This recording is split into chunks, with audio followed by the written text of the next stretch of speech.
బాబాయ్ నమస్తే, మీ పేరు బాబాయ్? నా పేరు వెంకటరత్నం అండి. బాబాయ్ ఏం చేస్తారు? నేను కామన్గా వ్యవసాయం రిటైర్డ్ అయిపోయా. రైతు. రైతు. ఓకే, అసలు ఈ ప్రభుత్వం రైతు గురించే మాట్లాడుకుందాం. మరి ఒక రైతుగా చెప్పడం బాబాయ్, అసలు రైతు ప్రభుత్వం ఏదంటే మీరు ఏం చెప్తారు? అసలు రైతు ప్రభుత్వం ఆయనదేం కాదు, ఎవరిది? జగన్ది. ఎందుకంటే ఊరికి ఇన్సూరెన్స్ కట్టించుకున్నాడు కానీ క్రాప్ ఇన్సూరెన్స్ ఎవరికి వచ్చింది లేదు. ఈ గవర్నమెంట్ ఇప్పుడు పోయినసారి ఈ గవర్నమెంట్ ఏమైంది, చేతనలో కట్టుకున్నాయా రూపాయి వస్తుంది. ఆ రోజుల్లో రూపాయి వచ్చింది, ఈరోజు రూపాయి రాలే. ఈయన మళ్ళీ ఇప్పుడేమో సైలెంట్గా ఉంటున్నాడు. ఇప్పుడు ఈ ఎల్నిలో ఒకటి తగలబడి కరువు బాగా కనపడుతుంది. అంటే ఇక్కడ రైతుల్ని సుపరిపాలన అందించిందంటే అది వైసీపీ ప్రభుత్వంలోనే. రైతులకి కావాల్సిన సబ్సిడీ కానీ కావాల్సిన పథకాలు కానీ ఇచ్చింది వైసీపీ ప్రభుత్వంలోనే చెప్పి అంటున్నారు. ఇవ్వలే, రైతుల ప్రభుత్వం ఏమి ఇవ్వలే. వాళ్ళు మాట్లాడుకోవడం ఉందండి, ఎవరికి వచ్చింది వాడు అమ్మడి రాంబాబు పడితే అసలు సంస్కారం ఉందా? వయసుకు నువ్వు ఒక పద్ధతి హోందాగా మాట్లాడాలి.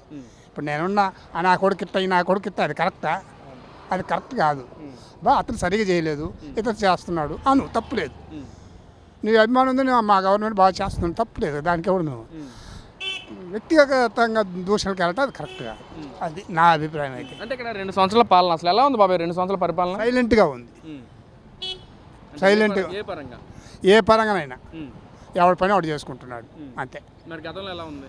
గతంలో ఏముంది, ఇటు వచ్చి ఇంత మాత్రం మాట్లాడినిచ్చారా? ఎవడన్నా విమర్శిస్తే వాడు తీసుకుని బొక్కలు దింగారు.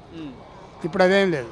కాకపోతే వాళ్ళు అనుకోవటమే, వాళ్ళు చెప్పడమే, కానీ అదేం లేదు. అంటే ఇక్కడ చంద్రబాబు నాయుడు గారు ప్రజల్ని పట్టించుకోవట్లేదు, జలసాలు చేయడానికి చంద్రబాబు లోకేష్ విదేశాల్లో తిరుగుతున్నారని చెప్పి అంటున్నారు. అది బాధ్యత, అది బాధ్యత పోవాలి కదా, అది బాధ్యత అండి. ఇప్పుడు ఇంకొక మాట వాస్తవం చెప్పాలంటే జగన్ గారు నియంత వాస్తవం చెప్పాలంటే ఇతను చేస్తాడో చేయలో నీ కాడికి ఏం బాబాయ్ బాగున్నావా అంటాడు ఆయన. టండు అసలు వాళ్ళ ఎమ్మెల్యేలకే లేదన్నారు, మాలాంటి ఏం చూస్తాం?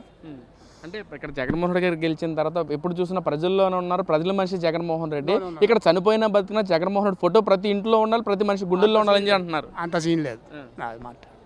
ఎందుకని బాబాయ్ అసలు ఆ విధంగా?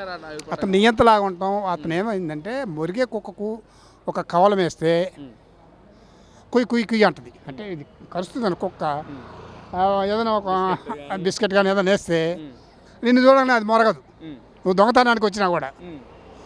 ఇతను చేసిన పని అది, ఆయన చేసింది. ఒక ప్రజలతో నాకు సంబంధం ఉంది అందబ్బా, రూపాయి ఎత్తే అలా పడి ఉంటాడు, ఎవడిచ్చాడు నేను ఇచ్చాను.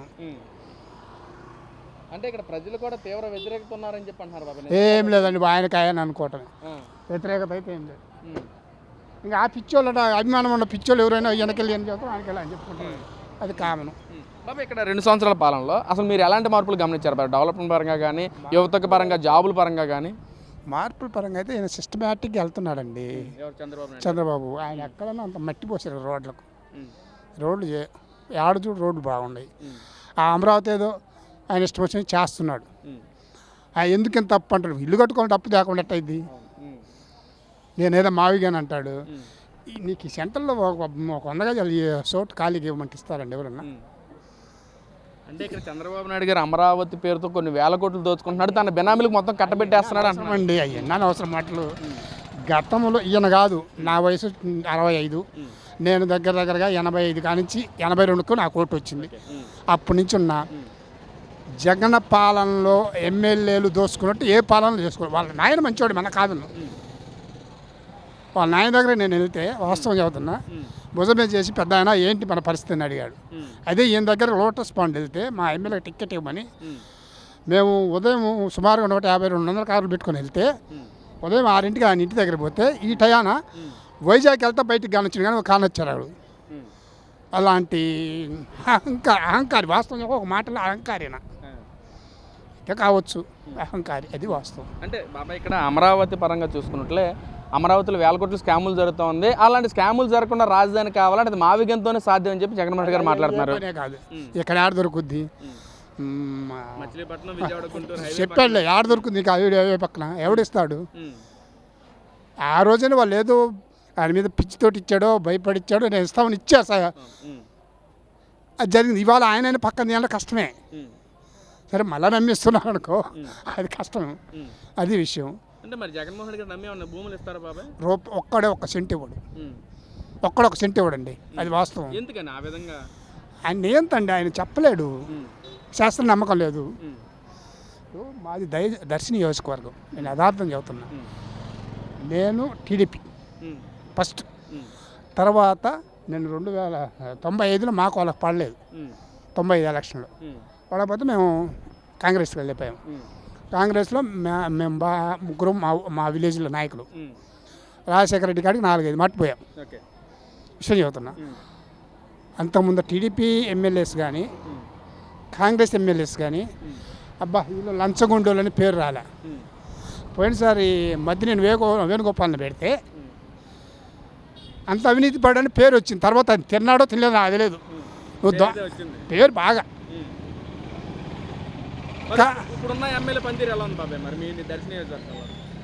వాస్తవంగా ఆయన వైసీపీ అయినా కానీ ఈ ప్రజలను ఆశించేవాడు కాదు. బోసిపల్లి శివప్రసాద్ రెడ్డి గారు ప్రజలను ఆశించేవాడు. సరే ఎక్కడ కాకులు కొట్టుకుంటున్నాడో గతలకి అతను మనం వేరే విషయం, అతని వ్యాపారాలు అతని, కానీ ప్రజలు సొమ్ము తినేవాడు కాదు, అది వాస్తవం. బాబాయ్ ఇక్కడ 2029లో ప్రజలందరూ ఇప్పుడు జరిగిన 2 సంవత్సరాల పాలనలో ప్రజలందరూ తీవ్ర వ్యతిరేకత ఉన్నారు కూటమి ప్రభుత్వం పట్ల. ఇప్పుడు ఎలక్షన్స్ జరిగినా జగన్మోహన్ రెడ్డి గెలిపించడానికి సిద్ధంగా ఉన్నారని చెప్పి అంటున్నారు. బాబాయ్ నిజమేనా అది? అది వస్తుంది, గెలవరు. ఎందుకని? ఆయన నియంత మేమే గెలుస్తాం ధీమా కూడా వ్యక్తం చేస్తున్నారు. అది గెలవడు. అంటే ప్రజలు మమ్మల్ని నమ్ముతున్నారు. జగన్మోహన్ ఎక్కడికి వెళ్ళినా సరే ప్రజలు తండోపతండలోకి వస్తున్నారు అంటున్నారు. 500-600 ఇస్తారు అందరూ మొత్తం సారా వేసేసి ఇచ్చి. అది కరెక్ట్గా నేను కూడా ముట్టాలని తీసిపోయినా జనాలు. నేను కూడా చెప్పాను, పెత్తనం చేశాను. కారు పెడితే వస్తారు 15-16 మంది, అబ్బాయి జనాలు తోలాలంటారు. ఇప్పుడు డబ్బులు వాళ్ళే ఇస్తున్నారు. ఎమ్మెల్యే ఉండేవాళ్ళు ఇన్ఛార్జీలు కానీ వాళ్ళు అప్పుడు ఆ రోజులు ఇచ్చేది లేదు, మేము పెట్టుకోవాలి. వాస్తవం చదువుతున్నా. అదే తప్పితే చూస్తాము వాడికి మందు మటన్, అప్పుడు భోజనాలు కూడా లేవు, మేము పెట్టేయటమే. ఇప్పుడు అలవాటు పడలేదు భోజనాలు పెట్టేయటం అనుకో, వాళ్ళు ముందు ఏర్పాటు చేస్తారు. అది విషయం. అంటే బాబాయ్ ఇక్కడ ఎందుకని ఆ విధంగా జనాల్లో పక్కనేమో జనాల్లో క్రేజ్ బాగా పెరిగిపోయిందని చెప్పి మాట్లాడుతున్నారు, మరో పక్కన ఈ విధంగా మీరు చెప్పిన మాటలు. నేను 2 పార్టీలను చెప్పానుగా, నేను ఉన్నది కూడా ఆ పార్టీలో చెప్పానుగా, అది కాదు. అది 29లో మరి ఎలా ఉంటుంది బాబాయ్? మరి 29 కష్టమేనబ్బా, వైసీపీ జగన్ కష్టమే. ఒకసారి 3 పార్టీలు కాదు 30 పార్టీలు కాదు మా విజయ్ ఆపలేరు అంతే, అంతకంటే ఏం లేదు. ఒకసారితో పంపించేసారు, సరిపోయింది. నీ దగ్గర కరెక్ట్ అయినా లేదు. ఆడ సజ్జలు గారు మాట్లాడు అసలు ఏమన్నా ఉంటుంది ఆడికి.